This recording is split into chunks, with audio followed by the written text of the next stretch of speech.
organization around town supported it, advertised for it, probably went out to about 75,000 different attendees and people. We had record attendance with over 343 people that have registered. And really where this particular event came about was I got involved with a women's program, a coaching program 9 months ago. And they told us to pick a project that really came from our soul and from our heart, something that we could do to make a difference and change the world. What I decided to do was put on an event that would empower women scientists.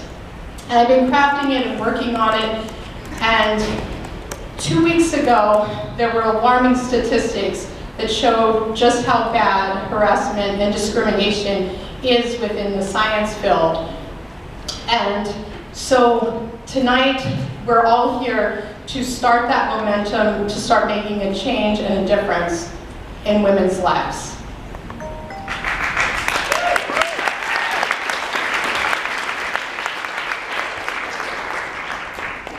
I also wanted to give a special thanks to all our sponsors that made this event possible and complimentary for the biotechs and pharma companies.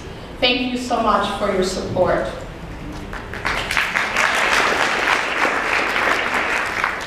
I also wanted to share some statistics coming from the National Academies of Sciences, Engineering, and Medicine. It was a 300-page report that came out several weeks ago, just talking about how bad harassment was within the science field.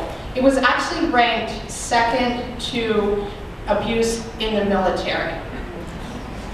Female university employees, for example, by gender, there was 34.3% harassment. Gender and unwanted sexual attention, 19.6%. Faculty, staff on female students incidences was 30.6%. Graduate students was 40.8%. And for medical students, it was actually 49.6%. Gender, sexist hostility. Wanted to go over some additional facts as well. Sex discrimination and harassment in the tech field leading into science more broadly is a major reason why women leave the field. Sociological research shows time after time women in science are deemed to be inferior to men and are evaluated less capable when performing similar or even identical work. This systematic devaluation of women has resulted in an array of real consequences.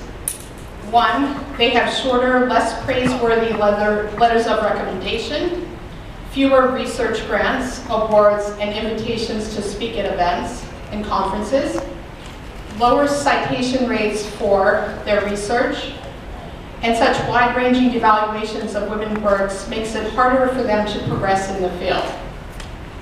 Women have to be 2.5 times more productive than men in order to be rated equally scientifically by their senior scientists evaluating their applications. A more recent study showed that science faculty at research institutes were more likely to hire a male lab manager, pay him more, and rate him as being more competent than the female candidate with the same exact qualification. Some other additional statistics.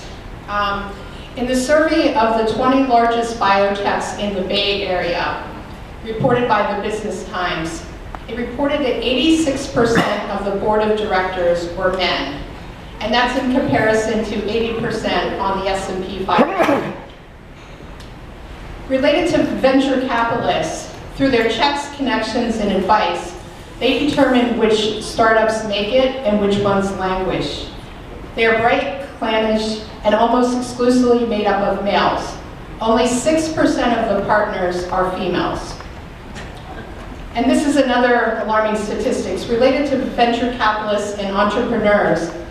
Last year, women entrepreneurs received $1.5 billion in funding, compared to $58.2 billion for men.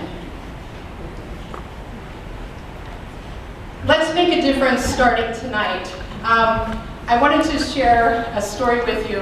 I actually wanted to play Meghan Markle's video, but somebody advised against me saying, because of copyrights, I shouldn't do it.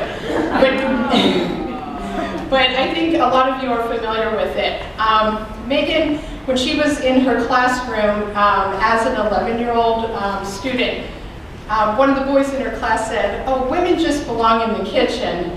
And she got really irritated. And then she saw a commercial that said, "Women all over America are fighting greasy pots and pans." A commercial by Procter & Gamble. And she got really upset. She wrote to Hillary Clinton, Linda Ellaby, Gloria Allred, and Procter & Gamble. She said she wanted to make sure she covered all of her bases.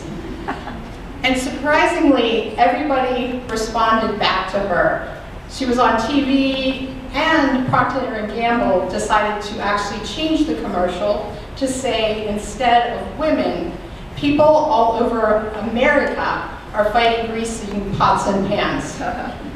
So the moral of this story is, if an 11-year-old determined individual can make such a difference, can make such change, what can we do as an empowered community to really empower women?